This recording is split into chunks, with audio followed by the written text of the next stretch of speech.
The first time you see him, you don't panic. You assume your eyes are playing tricks on you.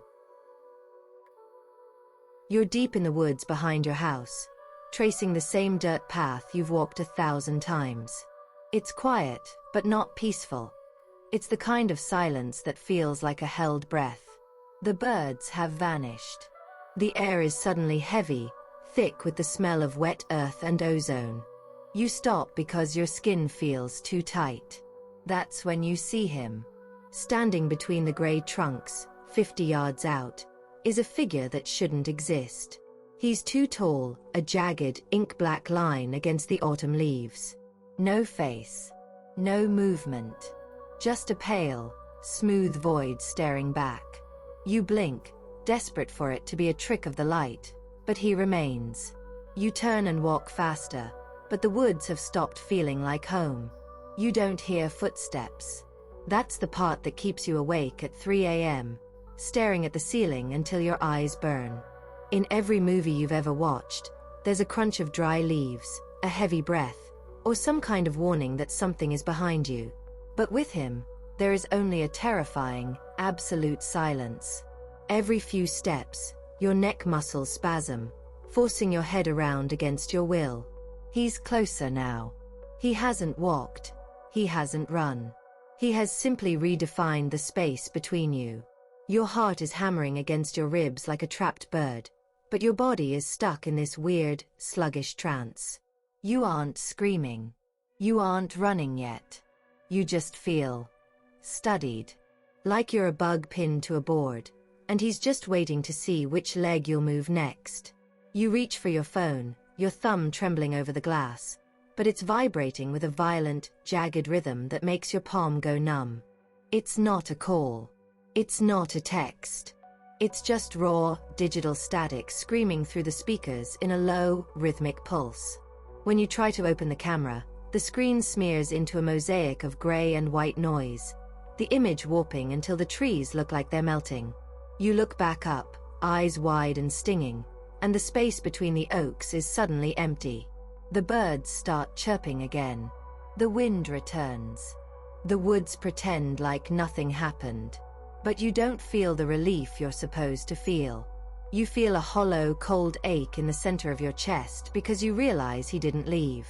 He just finally found a way inside.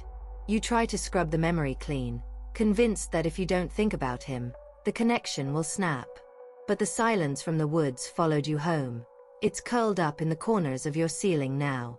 You start losing track of the hours. You'll sit down to tie your shoes at 8 in the morning. And when you finally stand up, the house is bathed in the long, dying orange glow of sunset. You haven't moved, but the day is gone, swallowed by a void in your mind that tastes like ozone and old paper. The dreams are worse. They aren't vivid adventures or typical nightmares. They are static-filled loops of you standing paralyzed in the dark while a shadow that reaches the rafters leans over your bed. You wake up with your heart stuttering and a cold metallic tang in the back of your throat, finding thin streaks of blood on your pillowcase that you can't explain. Then comes the pressure. It's a dull, rhythmic throb behind your eyes that no amount of medicine can reach, a sensation like a heavy, frozen needle being driven slowly into the base of your skull. It makes your vision flicker. You'll be looking at your own reflection in the hallway mirror, and for a split second, your features will smear, replaced by a smooth, blank surface that makes you want to claw at your own skin to find your face again. Your phone is a brick of useless glass now. Every time you pick it up, the screen ripples with jagged lines of white noise that seem to pulse in time with your own frantic heartbeat. You stop looking at the windows at night. You know he's out there, standing just beyond the reach of the porch light, tall and impossibly still. But it's the moments when you're inside, in a locked room, and you feel that sudden icy shift in the air behind you. That's when you realize the woods weren't his home. You were. He's not watching you from the outside anymore. He's watching the world through you. You start digging, not for ghosts, but for a diagnosis. You search for chronic nosebleeds and digital interference, hoping for a medical answer, some logical reason why your life is vibrating apart. But the search results don't lead to doctors. They lead to archives of stories that mirror your life with terrifying precision.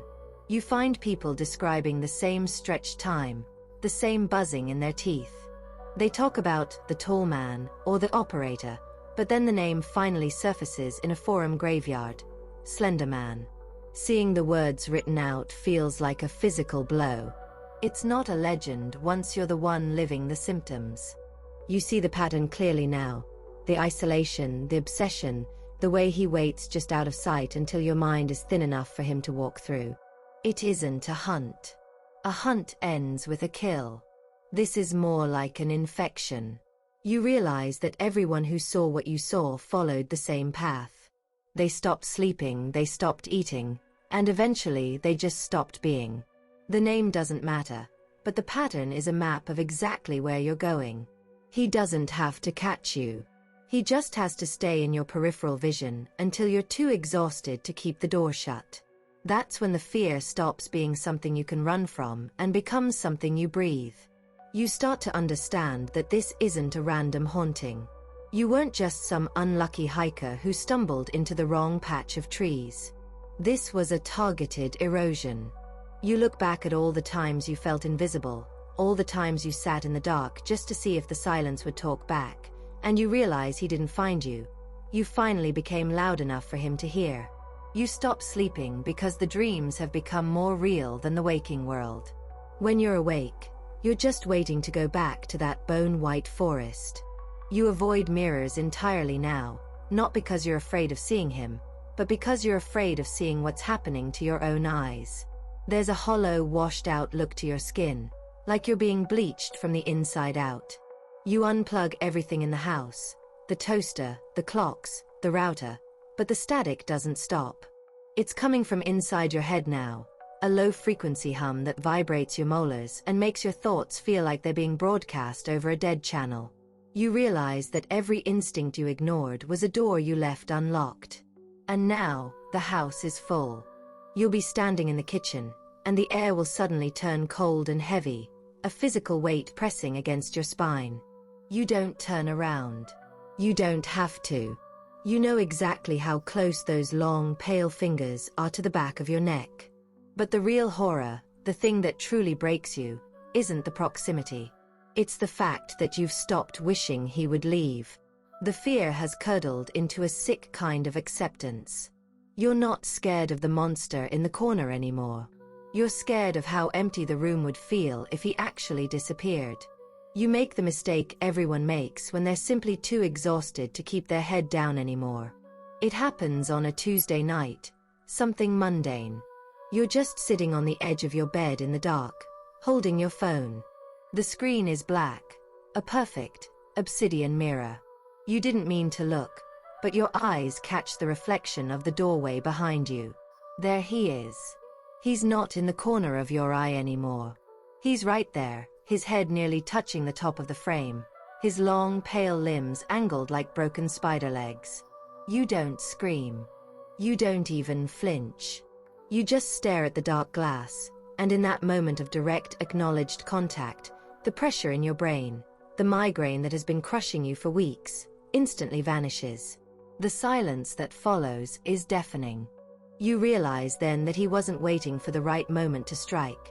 He was waiting for the moment you finally stopped pretending he wasn't there.